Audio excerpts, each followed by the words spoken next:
I was a degenerate. Degenerate. Okay.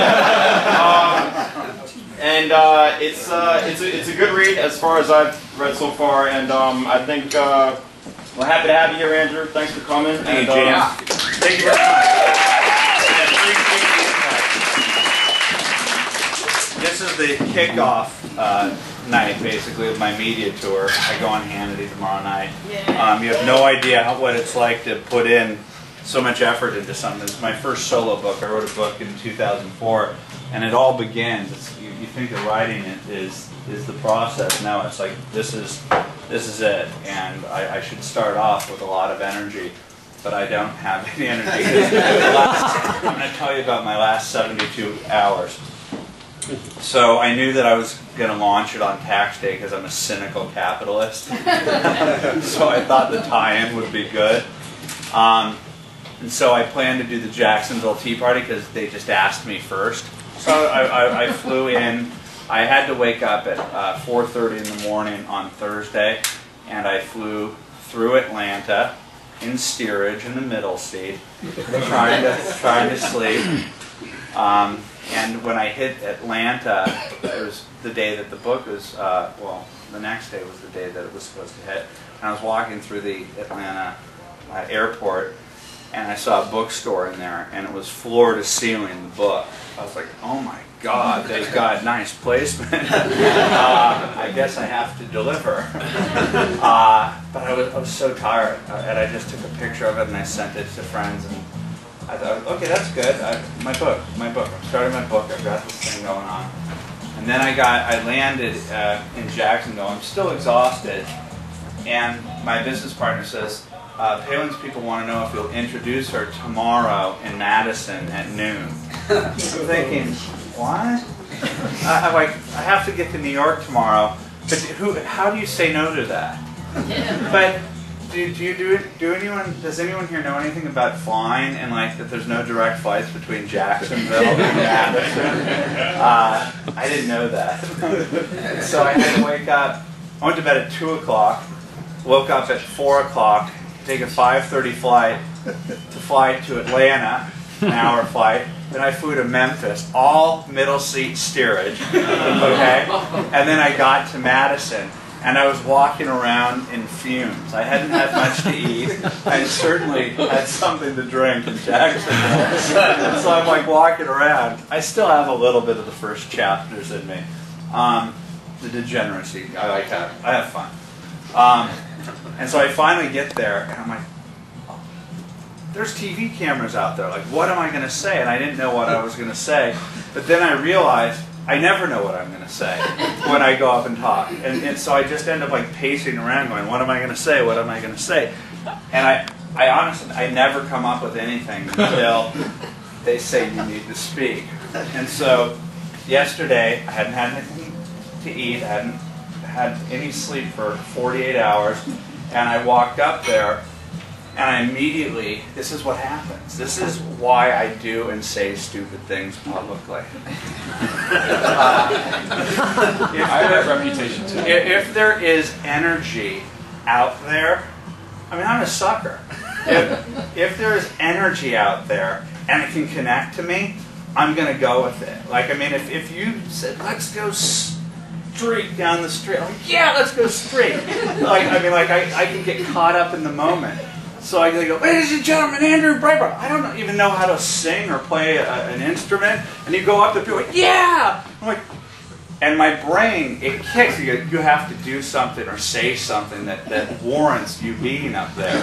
You know, or else, like, what's the point? So you get caught. I'm like levitating up there. And then I start seeing that the crowd's really into it, like the Tea Party people. I mean, they really believe. Look, 20 years ago I considered myself a liberal Democrat. I'd say about 15 years ago I was making that transition, saying I'm a libertarian. then I was like, I'm a Republican. Okay, then I'm a Republican conservative, and now I've gone straight towards the hard heroin, and I'm a Tea Party. Because they're authentic, they're real. There's more talent at a Tea Party than there is in the entire Republican Party. we'll get to that later. Someone asked me about that in the Q&A because I want you to know what I've noticed in about the 30 events that I've gone to, and they're trends that are irrefutable. Okay, so I'm up there, and I feel the connection with the Tea Party people. I mean, people are like so amped because they just kicked Richard Trumka and Barack Obama's ass in their preliminary battle to get reelected. It was good. What they did up there was extraordinary, and it demoralized them. And they had such a presence. I had gone to Wisconsin 2 months beforehand, and you remember when those videos came up of the teachers getting the fake doctor's notes? Yeah. For anyone that thinks that took any skill to capture that on video, I can't believe you caught that. I go, every blogger right of center got that video, like, because they were saying, "Hi, do you want a free note? We're doctors," and it wasn't that hard. And people like patting me on the back, goes, "You should win a Pulitzer. That was the greatest thing in the world." I go, no, they really were, like, saying they were standing there in the crowd signing. But what I found interesting, this is what I call the Democrat media complex in the book. This is what I discovered. I think everybody here knows it. If you're in Manhattan, you know what the Democrat media complex is. It's the natural alliance of the Democratic Party and the mainstream media and Hollywood and the culture. And it's just, they are a natural organism that works against our collective interests in the at least from the media side, and from feigning objectivity and neutrality. So anyway, I get up there. Not only am I getting the positive vibes, if anyone's ever followed me on Twitter, okay, I guess I can't believe I'm going to use the analogy of speedball. That's really as dark as I've ever gotten. Because I mentioned heroin before. Okay, then the cocaine is the negative energy of all these thousands of protesters yelling, "Coke suckers!" You know, Sarah Palin's a Coke sucker, Andrew Breitbart's a Coke sucker. They're just the most vile people. They're just animals. They really are. I mean, you're not supposed to say that, but you should, because they're animals, and you should say it to their faces. And that's what I feel about them. I really do. I hate these people. And I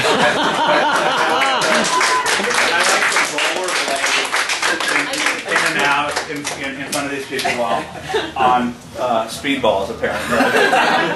It's metaphorical speedballs.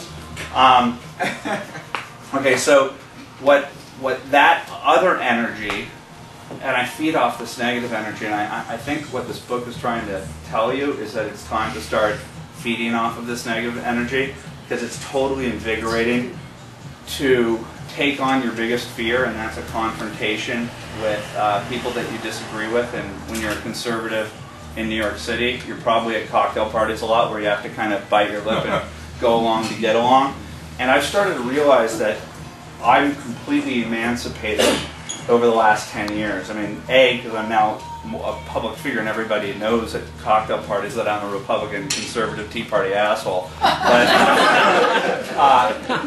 even before that, I just started to realize how freeing it is to just go into people's faces and say, I know, here's what they would do at a cocktail party. And they were all liberals. All my wife sets me up with these terrible parties. And they'd confront me. They knew. They'd have to do like 10 on 1. And at the very end, they'd say something like this, like when you've tiptoed around, you know, the stuff and showed your basic humanity, that you don't eat babies, and, well, actually they don't mind that. But not animals. Right, yeah, right. That you like animals, right. I like dogs. Really? You're a Republican and you like animals?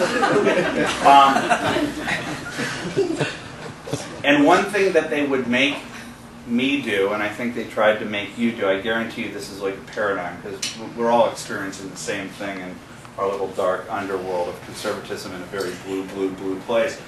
And they always want you to throw somebody under the bus. They'll like go, okay, I can handle that you're a Republican, I can, but please admit that Ann Coulter is the biggest bitch in the world. And I'm like, oh no, she's the best. She's the best. She's the best. She's Captain Courageous. And she's kind of the one who inspired me the most. And I remember, and this is in the book, I'll give away a moment where in the book that I thought was like a turning point for me, because I didn't mind the confrontations at the New York City Manhattan pied-à-terre set. You know, I didn't mind the confrontations and coming away having stood up for what I believe in. But a cocktail party is different from national television with a live audience. And the first time I went on the Bill Maher show was in the year 2004. And going on, this was the HBO. This is the HBO version, not the ABC/Comedy Central version. I like this Madonna song. I always did. People think I'm gay when I say that.